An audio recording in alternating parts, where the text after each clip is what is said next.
The end of my 2-year relationship came on a Tuesday night, not with fireworks or shouting, but with a dull, condescending thud that left me sitting on the couch wondering how I had ever let myself fall for someone so utterly self-absorbed.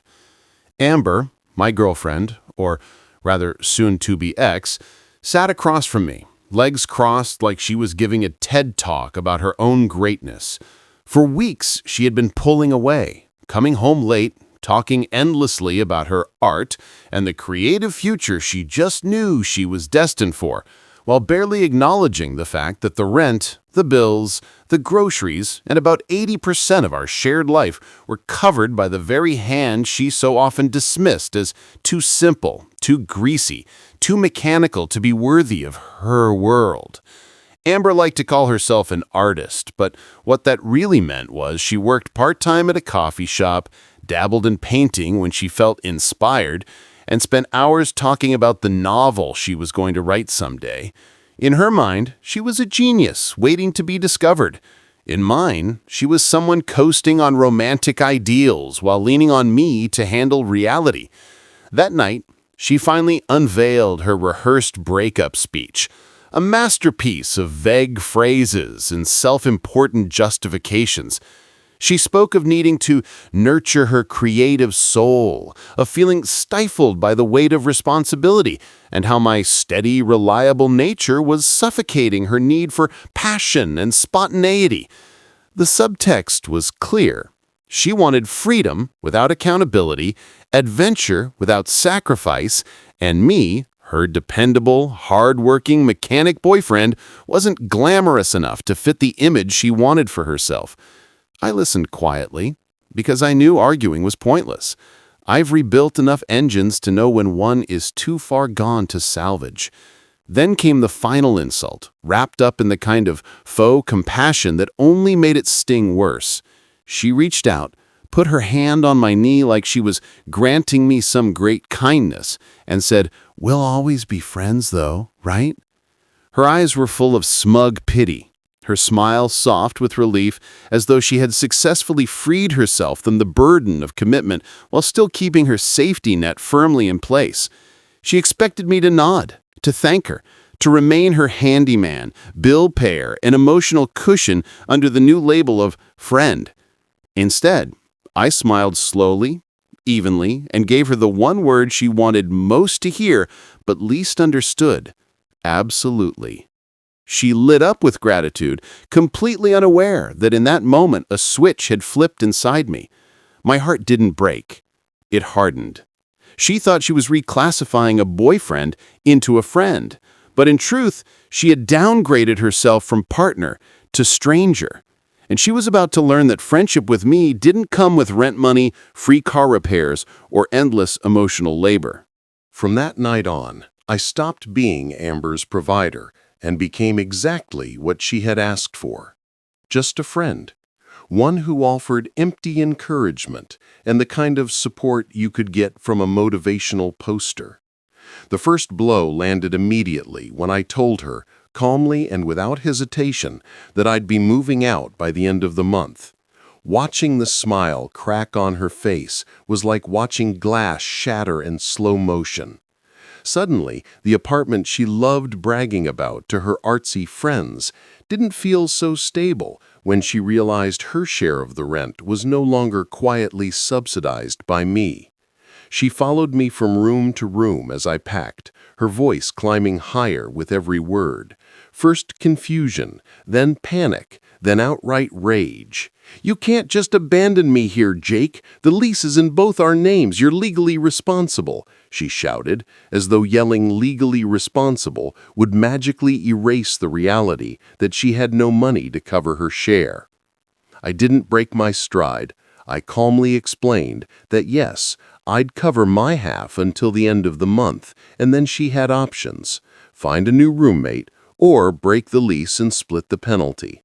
The mention of a $1,000 penalty turned her face pale, because her barista paycheck barely covered lattes and art supplies, let alone real bills. She accused me of being heartless, of betraying 2 years of memories, of abandoning her in her time of need. But every plea, every tear, every manipulative jab was filtered through my new role. As your friend, I think it's important to focus on the future, not the past, I told her with a serene smile, which only enraged her further.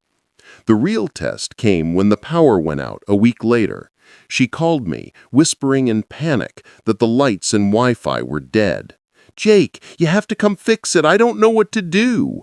I calmly explained over the phone how a breaker box worked, as though she were a child hearing about electricity for the first time. When she refused, terrified of being electrocuted, I gave her the number for the building's emergency maintenance and reminded her that's what it was there for. "But they'll charge me," she cried, and I gently replied, "As your friend, I think your safety is worth it, don't you?" And then I hung up before she could argue. Every crisis after that, a funny noise in her car, a clogged drain, the Wi-Fi acting up, was met with the same treatment: calm, polite, utterly unhelpful advice. I was no longer her mechanic, her landlord, her handyman, or her emotional crutch. I was just what she wanted, a friend who smiled, nodded, and left her to face reality alone. And with every boundary I enforced, her panic grew, while my sense of freedom only got stronger. Amber's meltdown over losing her safety net was almost entertaining to watch from a distance, especially once I had settled into a small temporary apartment of my own.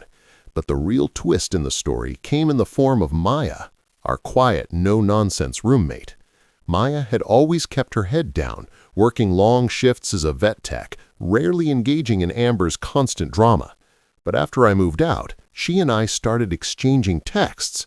At first, it was like battlefield intelligence. She'd give me updates on Amber's latest crises. I'd respond with sympathy and sarcasm. But soon our conversations grew into something else entirely. She was smart, sharp-witted, and unlike Amber, she didn't expect the world to bend around her every whim. One night, she texted me in a panic because her dog, Buster, a scruffy little terrier mix, was lethargic and wouldn't eat. Amber was out with some new poet she had met, and Maya didn't have a car to get to the emergency clinic across town. Without hesitation, I told her I was on my way. I drove her and Buster to the clinic, and we sat there for hours in the waiting room, talking about everything from the crushing stress of law school she was working through to the satisfaction I felt restoring a car piece by piece. The conversation flowed so easily, full of laughter and real connection, something I hadn't felt in years. By the time the vet came out and told us Buster was going to be fine, he had eaten a sock, there was a spark between us that couldn't be ignored. From then on, I found excuses to see her, like fixing her beat-up sedan for free on a Saturday afternoon, not because she demanded it, but because I wanted to. With her, there was no manipulation, no performative speeches about finding herself, just two people who genuinely respected each other. We started dating quietly, almost cautiously, knowing Amber would explode if she found out. And explode she did, 2 months later, when I returned to the old apartment to officially sign my name off the lease. The building manager was there, along with Amber, who was being unnervingly cheerful in her fake new chapter tone, and the poor grad student she had suckered into becoming her new roommate. Maya came with me, fresh off her last exam, and as I was signing the paperwork, she reached out and squeezed my hand. To us, it was just a small gesture of support, but to Amber, it was like an atomic bomb detonating in the living room. Her fake smile froze, her face drained of color, and her eyes filled with venomous betrayal. She wasn't angry because she loved me. She was angry because she realized she had lost control completely. I was no longer her provider, no longer her fallback, and now even her quiet, overlooked roommate had become the woman standing beside me. For the first time, Amber understood the cost of her smug little friendship clause, and it broke her in a way I didn't even need to lift a finger to cause. It's been over a year since I walked out of that apartment for the last time, and the contrast between Amber's life and mine couldn't be sharper. After that day, when Maya and I revealed, even unintentionally, the truth of our relationship, Amber's world began to crumble piece by piece. The grad student she had convinced to move in lasted exactly 6 weeks before packing up and vanishing in the middle of the night, leaving nothing but a note that said he would rather live in his car than spend another day in her toxic orbit. With no replacement and no real income to cover the rent on her own, Amber was evicted, her dreams of being a free-spirited city artist reduced to a humiliating return to her parents' small-town home 3 hours away. Her new chapter became her childhood bedroom, complete with posters from her teenage years and a future that looked nothing like the glamorous destiny she had promised herself. She tried to save face, of course, posting melodramatic rants online, spinning a story where she was the heartbroken victim betrayed by her cruel mechanic ex and her disloyal roommate. But it didn't work. Everyone who knew us saw through it. She had been the one to end the relationship. She had been the one who insisted on friendship, and she had been the one who underestimated what that really meant. Her words had become her own trap, and I hadn't needed to lift a finger beyond holding her to them. Meanwhile, my life with Maya grew into everything Amber had never appreciated or understood. We bought a small house on the other side of town, with a big backyard where Buster chases squirrels and a 2-car garage where I work on my restorations. Maya passed the bar exam and landed a job as a junior associate at a downtown firm, and we built a partnership based on balance and respect, splitting bills, sharing chores, supporting each other's ambitions without resentment, without competition, without any of the condescending pity that Amber once handed me like a poisoned gift. And the best part? My revenge was never loud, never cruel, never a scheme. It was simply a matter of boundaries. Amber wanted me as a friend, so that's exactly what she got.